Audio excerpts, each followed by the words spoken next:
오늘 말씀은 낮아지시고 높아지신 그리스도라는 말씀을 가지고 함께 말씀을 나누겠습니다.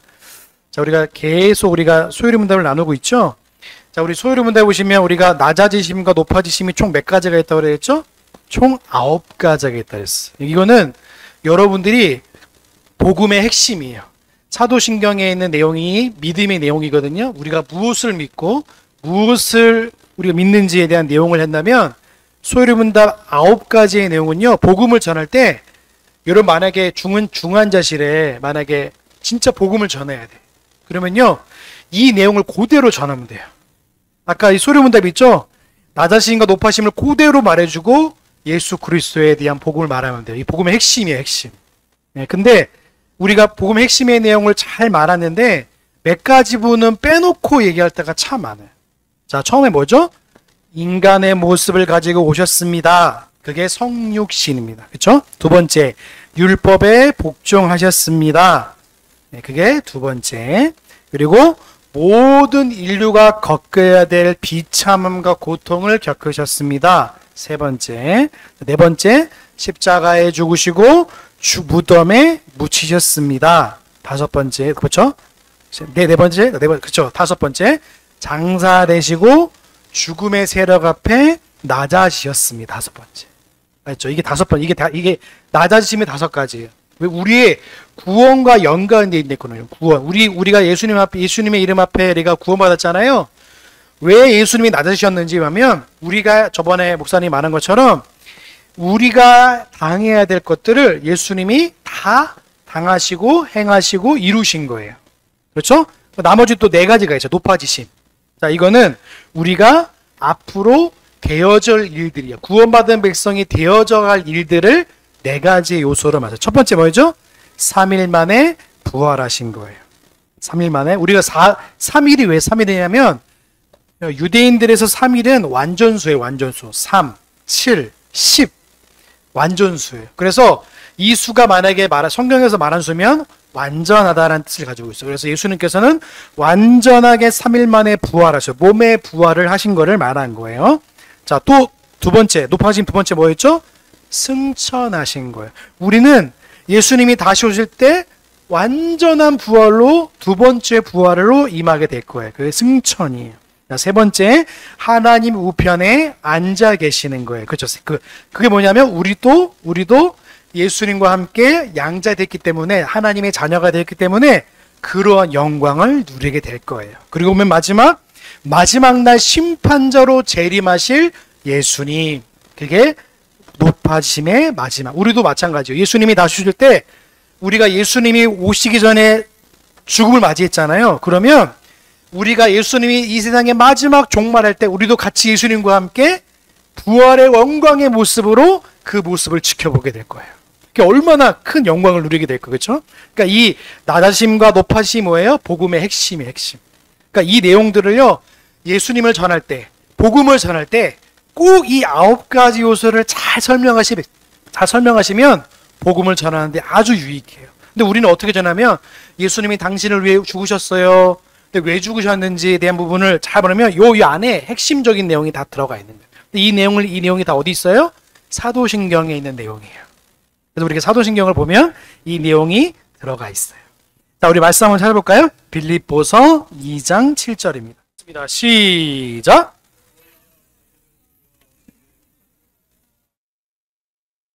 자, 이게 뭐죠? 성육신, 낮아지심이죠. 첫 번째. 자, 성육신은요, 예수님께서 낮아심의 첫 번째예요. 이것 때문에 이단들이 굉장히 많아요. 어떻게 하나님이 인간의 몸을 입을 수 있냐, 이렇게 있죠. 입는다는 표현도 조심해야 돼요. 입는 게 아니라 완전히 사람이 되신 거예요. 어떤 사람들은 가연설에서 가짜로 예수님이 사람의 몸을 가짜로 입었다고 해서 그 입었다는 표현을 써요. 입었다는 게 하면 안 돼요. 입었다는 것은 가연설, 예수님이 이 땅에 가짜로 몸을 입었다는 식으로 해석하는 사람들은 이단입니다. 가연설이 아니라 완전하게 예수님이 사람의 몸을 완전하게 취하신 거예요. 취했다고 해야 돼요. 입었다는 것과 취했다는 건 달라. 입었는 건 잠깐 옷을 입고 벌 수 있죠. 근데 우리 예수님은 잠깐 인간의 몸을 입으신 게 아니라 30년 동안 진짜로 사람의 몸을 가지시고 생활을 하신 거예요. 아셨죠? 가연설은 뭐예요? 잠깐 옷을 입었다고 하면 입었다는 표현 쓰면 안 됩니다. 취하셨다라고 표현을 쓰셔야 돼요. 취하셨다. 네, 취하셨다. 그래서 인간이 어떻게 비참한 환경 속에서 인간의 몸을 가지고 태어났는가? 왜요? 인간을 구원하시기 위해 하셨어요. 네, 그래서 우리 기독론으로 넘어가면 한글 번역도 잘해야 돼요. 원래 초대 교회 500년 동안 예수님이 누구시냐? 예수님의 낮아지심과 높아짐 어떻게 행하셨느냐? 바로 사도신경이 바로 그 내용을 말하고 있는 거예요. 이것 때문에 500년 동안 싸웠어요.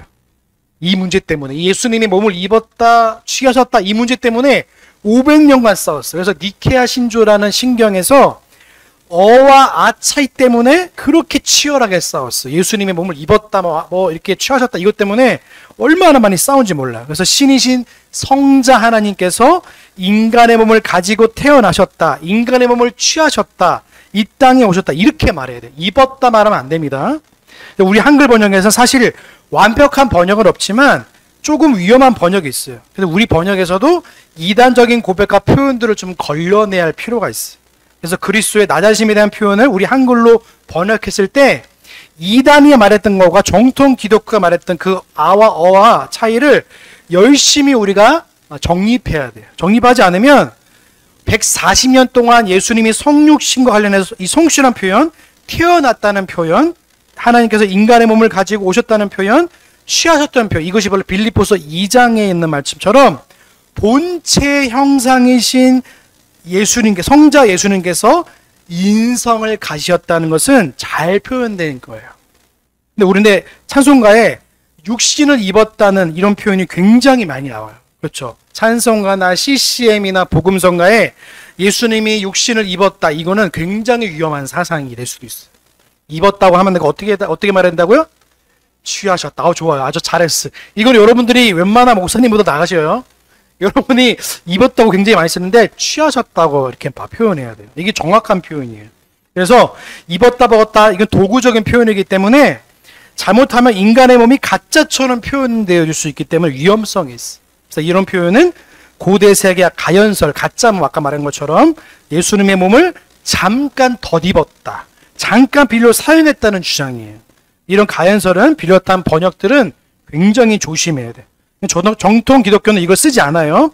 근데 이것들을 찬송가로 만들고 신학전 전공 없이 번역하다 보니까 성탄절 찬송에 뭐가 나냐면 육신을 입어란 표현이 굉장히 많이 등장해요. 우리 장로교 신학에는 가짜 몸에 대한 위험성이 있기 때문에 입었단 표현을 하지 않는 거예요. 예수님이 인간의 몸을 통과했다 표현, 마리아의 몸을 통과했다 표현도 굉장히 조심하셔요. 마리아의 몸을 통과했다는 게 아니고 마리아의 몸을 취하셔서 실제적으로 예수님이 오신 거예요. 근데 어떤 사람 이렇게 생각하는 사람도 있어요.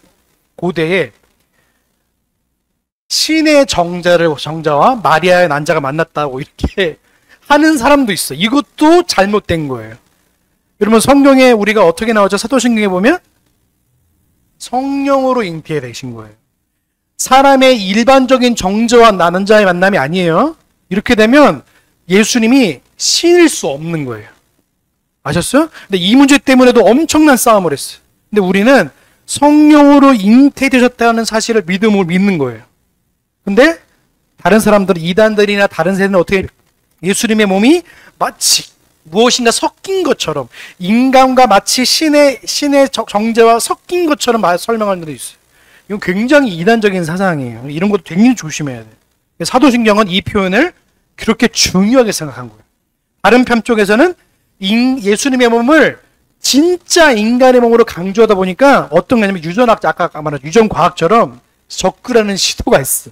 그래서 성령께서 아버지처럼 씨의 역할을 하고 마리아의 난자를 사용해서 월경의 방식으로 생리주기를 상해서 잉태한 게 아니야, 이런 식으로 설명하려고 과학적 방법으로 하나님의 방법을 설명하다 보면 이렇게 되는 거예요. 제가 저번에 말씀드렸죠? 인간의 방법으로 하나님을 설명하면 반드시 오류가 다 생길 수밖에 없어요. 그러니까 우리는 하나님의 말씀을 통해 말씀을 해석하는 훈련을 하지 않으면 이러한 오류가 발생할 수 있는 거예요. 그러니까 과학과 성경의 가르침을 지나치고 섞으면 어떻게 되는 거예요? 오류가 나는 거예요. 그래서 목사님은 창조과학에도 굉장히 좋은 사역도 하지만 이걸 너무 맹신해도 문제가 생기는 거예요. 왜요? 성경은 과학책이 아니기 때문에 그런 거예요. 아셨죠? 성경은 과학책이 아니라 하나님의 사람으로 온전케 하시기 위해서 말씀을 주신 것이지 과학책으로 주신 게 아니에요. 근데 자꾸만 과학자들이나 이걸 시도하려고 과학적으로 시도하려 보니까 이리 저리고 저리 저리고 하다 보니까 굉장히 이상한 사상들이 나오는 거예요. 그래서 반드시 난자를 사용하는 보통 출생법이 아니라 성령의 초자연적인 역사를 통해 마리아의 몸에서, 마리아의 자궁에서, 마리아의 태에서 인간의 몸을 취하셔서 인성을 취하신 거예요. 너무 지나치게 과학적인 접근은 월경 잉태설이라든지 호기심을 자극해가지고 대단히 뭔가 발전을 신학계에서 표현하고 있는데 성령으로 잉태하여 마리아의 몸에서 나신 것 정도로 고백하면 돼요. 이 이상은 신비적인 요소로 남겨둬야 되는 거예요. 괜히 더 설명하면 죄성으로 또 다른 문제가 발생할 수 있어. 그래서 난자의 출생을 보는 이런 보통의 출생으로 죄성을 절반 받게 되는 이런 심각한 위험을 갖기 때문에 성육시 부분을 우리가 조심하게 다뤄낼 필요가 있는 거예요. 자, 두 번째입니다. 율법의 복종입니다. 자, 예수님이 복순종과 복종을 어떻게 표현해 가지고요. 뭐 능동적 순종이다, 수동적 순종이라 좀 더 깊이 표현하기도 하는 거예요. 율법의 순종이라 표현하기도 해요. 예수님이 십자가에 못 박혀 죽으심은 뒷부분에 있고 율법에 복종하는 부분이 앞부분에 분명히 구별되어 있어. 이처럼 예수님께서 하나님이 요구하시는 율법의 의로운 요구를 다 순종하시고 복종하셔서 율법에 복종하심만이 의롭고 영생을 누린다는 하나님의 약속을 온전히 선취하신 거예요. 우리에게 그 의로움을 주시겠다고 하는 웨스트민스터 소유리 문답이 고백하고 있는 거예요. 이게 칭의의 문제에서 굉장히 중요한 거예요. 제가 저번에 말씀드렸죠. 예수님이 율법을 완성했다는 부분에 대한 것을 잘 말하지 않아요. 교회에서. 어떤 부분만 말하냐면 예수님이 우리의 죄를 위해서 용서했던 부분이요. 반만 말하는 거예요. 반만. 예수님이 우리의 죄를 용서하시고 예수님이 우리에게 요구된 구약에 있는 모든 율법의 요구들을 예수님이 다 순종하셔서 그것들을 이루신 거예요. 완전하게. 예. 그래서 휘상이 찢으신 거예요. 이걸 가르치지 않으면 지금도 우린 율법을 지키고 있어야 돼요. 지금도 365개 율법, 613개 율법을 끊임없이 가르치고 배워야 돼요. 근데 우리는 어떻게 해요? 완전히 이루셨기 때문에 우리는 그걸 윤리적인 측면에서 성화의 도구로서만 우리에게 지켜나가는 부분이 있는 거예요. 또 하나 몇 가지를 알게 된다면 여러분 만약에 생활을 하시다 보면요. 돈의 문제가 걸릴 때도 있어요. 그렇죠? 이게 8계명이거든요. 8계명의 부분이 만약에 우리에게 걸리면요. 7, 6, 5, 4, 3, 1에서 살펴보셔야 돼요. 여러분의 신앙을. 나는 과연 지금 8계명의 부분 내가 도둑질하지 말고 내가 열심히 일을 하고 있는데 일에 대한 부분이 갑자기 뭔가 막히거나 뭔가 안 되거나 뭔가 브레이크가 걸리면 그 앞에 있는 계명들을 살펴보셔야 돼요. 무슨 문제가 생긴 거예요, 그러면. 우리는 윤리적인 문제를 10계명으로 바라보는 훈련을 하지 않으면 왜 문제가 생겼지에 대한 부분만 생기지 내가 신앙적인 관계에서 그걸 되짚어보고 올라가지 못해요. 만약에 8계명에 문제가 생기면 7, 6, 5, 4, 3, 2를 점검하셔야 돼요. 돈의 문제는 8계명이거든요. 돈의 문제의 브레이크를 만약에 거시면 위의 부분이 반드시 문제가 생긴 거예요. 생명에 관한 6계명에 걸리든지 간음에 대한 문제 걸리든지 아니면 예배에 대한 부분이 걸리든지 아니면 하나님에 대한 부분이 분명히 걸리는 거예요. 그 문제가 해결되면 8계명은 자동적으로 해결돼요. 근데 이런 부분들을 교회에서 안 가르치잖아요. 그러니까 어떻게 돼요? 그냥 무조건 기도하셔야 된다고. 무조건 이렇게 이런 식으로만 해석할 수밖에 없는 거예요. 우리는 윤리적인 측면, 생활적인 측면을 우리가 10계명으로 배우다 보면 이런 부분도 상담하고 목회자와 같이 얘기할 수 있는 거예요. 우리의 부분을 한번 점검해 보는 거죠. 그래서 율법에 완전하게 복종에 대한 부분을 우리가 살펴봤는데 이 부분은요. 믿음으로 구원받는 건 다 알아요. 한국교회가. 이거 너무나 잘 가르쳤어. 그런데 의가 무엇인지 제대로 가르치지 않았어. 의가 무엇인가? 의. 예수님이 십자가에 죽으셔서 우리를 없앤다. 이건 절반만 맞았어. 그래도 400년 전, 500년 전 기독교 강요에도 루터의 수많은 대의문답과 설교집에도 예수님은 우리의 죄를 대신해서 십자가에 죽으심으로 우리가 받아야 할 죄의 형벌을 대신 받는 것뿐만 아니라 율법의 요구를 완전하게 성취하셔서 그 의로움을 얻었다고, 그 의로움을 우리에게 거주셨다고 되어 있어요. 예수님의 성취하신 의를 우리에게 우리가 전가시켜 주신 거예요. 그러니까 하나님이 요구하시는 율법이 그 의로운 요구를 예수님이 온전한 율법에 순종하신 것이다. 다만 그것이 능동적 순종이냐 수동적 순종이냐 그 깊이가 다를 뿐이지, 율법에 순종했다는 그 칭의에 대한 있어서 의에 대한 아주 매우 소중한 가르침인 거예요. 그래서 여러분이 예수님이 우리를 위해 죽으셨다 뿐만 아니라 뭐도 말해야 돼요? 율법에 완전히 순종하셨다. 여기까지 해야지 진짜 의로움이 우리에게 넘어오는 거예요. 그래서 예수님이 죄를 가져가 주시고 예수님의 의를 우리에게 주신 거예요. 그게 능동적 순종, 수동 순종이에요. 완전하게 율법을 이루시고 죄를 용서해 주신 거예요. 그래서 예수님이 우리에게 의를 주시고 우리의 죄를 예수님이 가져가 주신 거예요. 그 부분을 꼭 기억하십시오. 그래서 이렇게 400년, 500년 전 율법에 대한 순종하시고 이 땅에 육신을 가지고 태어나셨다고 말했는데, 일부 장로계 목사님들이 어떻게 말하냐면 예수님은 율법에 순종하지 않았다고 웨스트민스터를 공격해요. 그런데 예수님이 십자가에 죽으심으로 죗값을 치르시고 형벌을 없애주신 것이지, 예수님이 신이신데 왜 율법을 순종한다고 공격해요. 그들은 율법과 복음의 개념을 잘 이해하지 못하는 거예요. 하나님 말씀을 지켜야 산다는, 하나님 명령에 복종해야 된다고, 의롭게 된다고 하신 하나님의 약속을 영생의 복을 누린다는 율법의 요구를 단 하나도 없어지지 않았어요. 그래서 예수님이 이 땅에 오셔서 죗값을 자신의 죽으심으로 처리하시고 아담이 할 수 없는, 모든 인류가 후손이 할 수 없는 율법에 복종하는 이 부분을 예수님이 친히 오셔서 완전히 복종하셔서 하나님의 의로움과 공의로우심을 다 완성하신 거예요. 그래서 우리에게 거저 주신 거예요.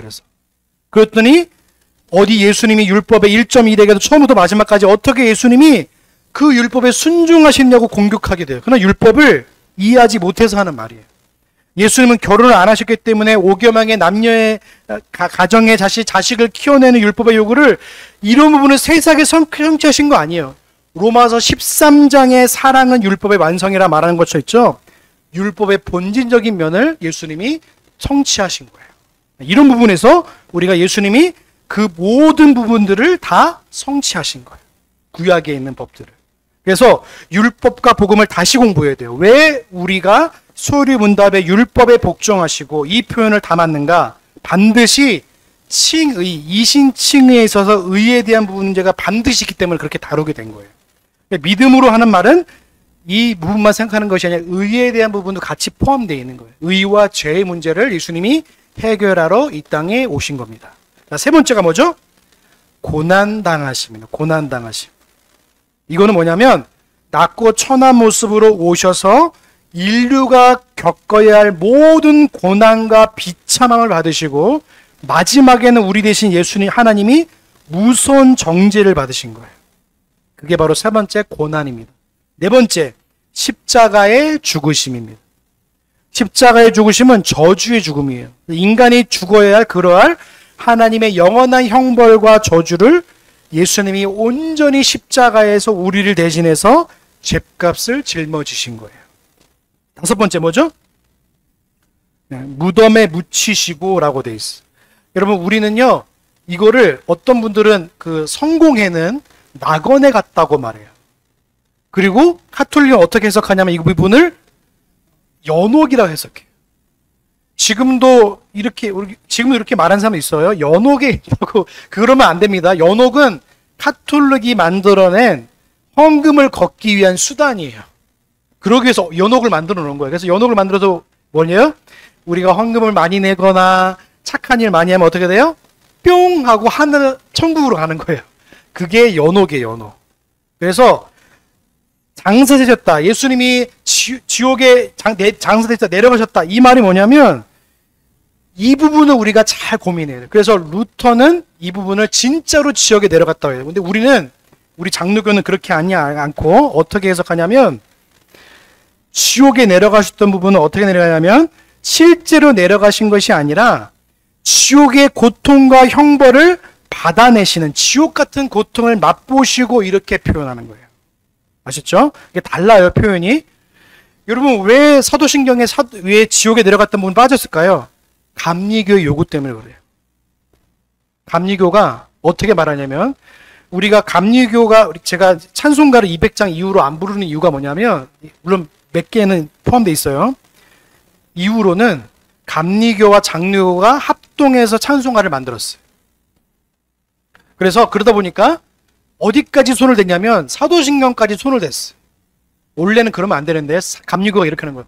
야, 지옥에 내려갔던 거 좀 이상하지 않냐? 좀 없애자 해서 한국 장로교만, 한국 교회만 이 사도신경에 장사되시고 지옥에 내려갔던 분을 삭제시켰어요.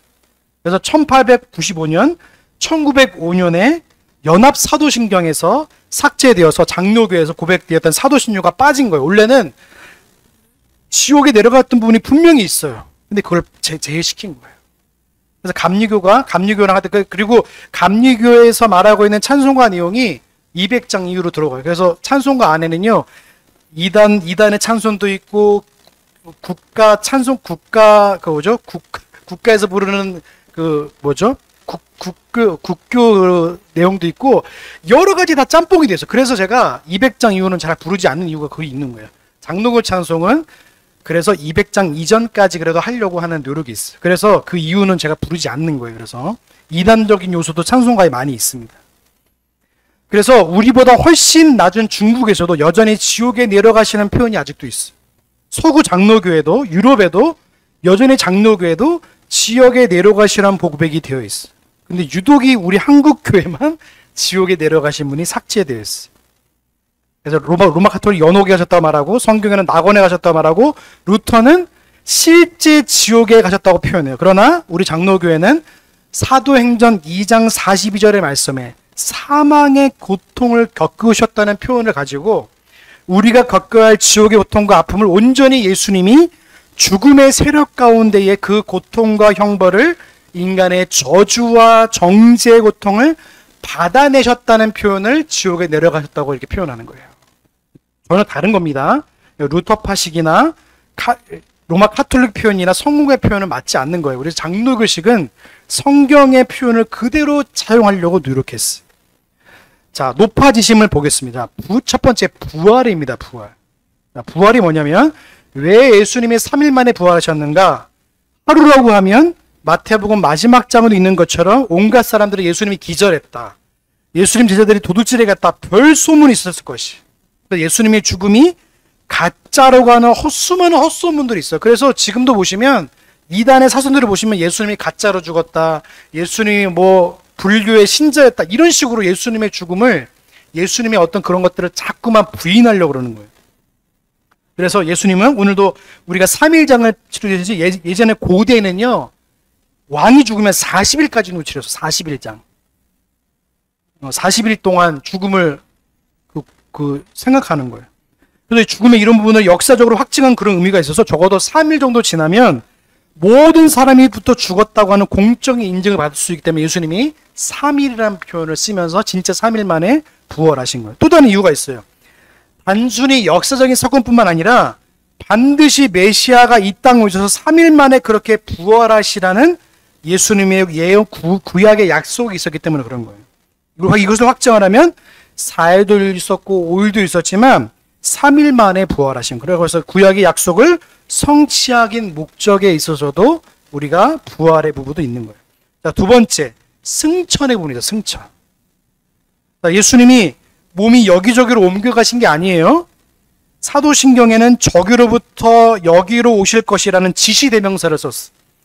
왜 이렇게 중요한 사도신경에 이런 지시대명사를 썼는지, 왜냐하면 인성이 더 이상 우리 눈앞에 보이지 않는 거예요. 우리 예수님 믿는 사람들은 절대로 예수님의 인성을 보거나 만지거나 꿈에나 환상에나 절대 예수님 봤다고 말하면 안 되는 거예요.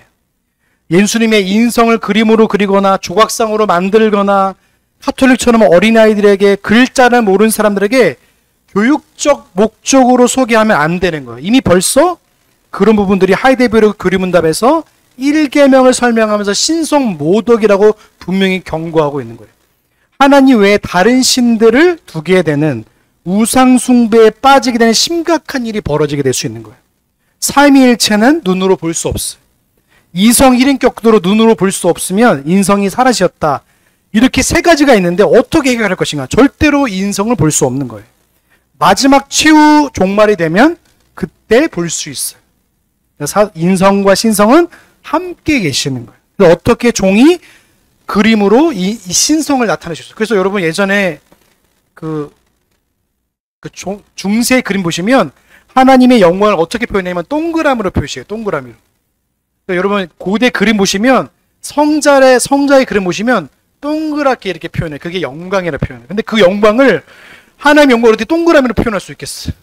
표현하지 못하는 거예요. 그러니까 그림으로는 하나님의 영광을 표현할 수 없기 때문에 그림을 그릴 수 없는 거예요. 그래서 하나님의 영광을 표현해야 돼. 만약에 영광을 표현하려면 무엇인가 배워야 되는데 하나님의 영광을 글로 표현할 수 없기 때문에 그리지 말라는 거예요. 표현하지 말라는 거예요. 왜냐하면 사람은 죄성을 가졌기 때문에 자꾸 표현하려고 그러는 거예요. 하나님을 자꾸. 그러니까 저 어떻게 해요? 우상 숭배에 빠지게 되는 거예요. 여러분 나중에 보시면 알겠지만 그 구약에 보시면 제일 아하방도 그랬지만 맨 처음에 여로보암이 뭘 했게요? 종교를 남유다 북이스라엘 나누면서 뭘 했게요? 실로와 맨 마지막에 남쪽과 북쪽에 금송아지를 세웠어요. 그래서 사람들이 밑에 못 내려가게 했어요. 남유다로 가면 남유다로 갈까봐. 그러니까 남쪽과 북쪽에 금송아지 신상을 세워놨어요. 그래서 그거 보면서 너 여호와 하나님이라고 섬기라고.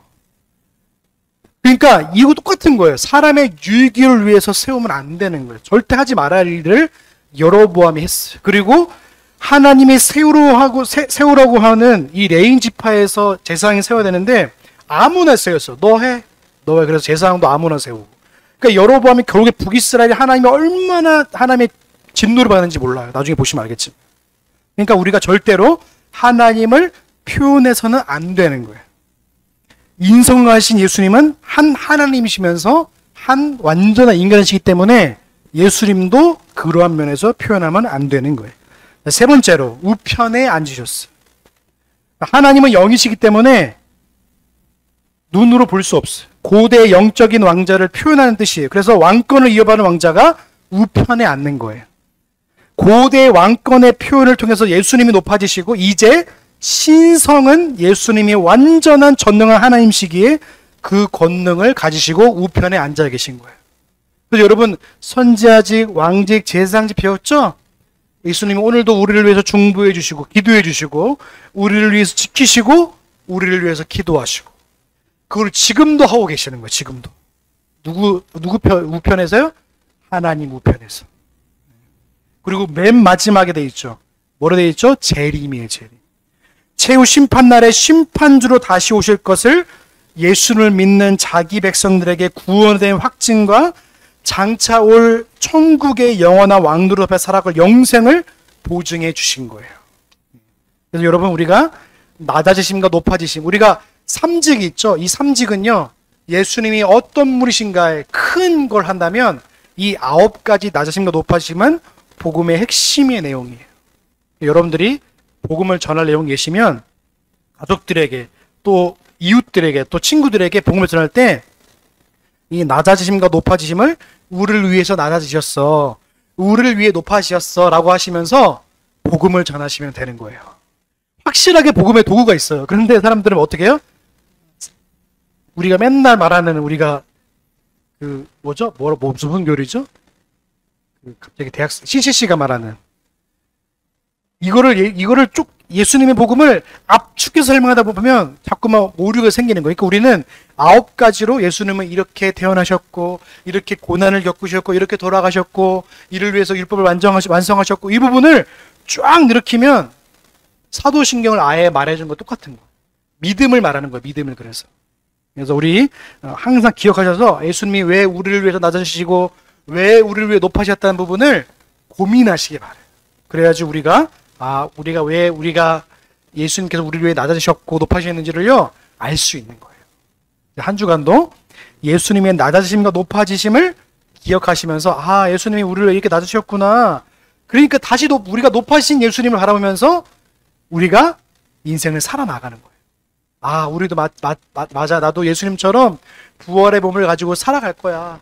나도 예수님처럼 그렇게 하나님 보좌 편에 같이 영원한 은혜를 누리며 살아갈 거야. 라는 그 은혜를 가지고 이 땅 가운데 살아가는 거예요. 그래서 꼭 복음의 소식을 다른 이웃들에게 아, 예수님 왜 낮으셨고 높아지셨 부분을 복음의 도구로 활용하시는 저와 여러분 되시길 주님의 이름으로 소망합니다. 기도하겠습니다. 사랑하는 가 풍성하신 하나님 감사합니다. 우리를 너무나 사랑하여 주시고 우리의 죄와 우리의 율법의 요구들을 예수님께서 십자가에 죽으시고 완전히 이루셨음을 믿습니다. 그렇게 낮아지시고 높아지신 예수님을 바라보면서 이 땅 가운데에 정말로 낮아지신 예수님을 바라보며 겸손하게 하시고 높아지신 예수 그리스도를 바라보며 우리도 구원의 소망을 가지고 살아갈 수 있도록 은혜를 더하여 주시옵소서. 그렇게 살기 소망하오며 우리의 구원의 소망 되신 예수님의 이름으로 감사하며 기도하옵나이다. 아멘.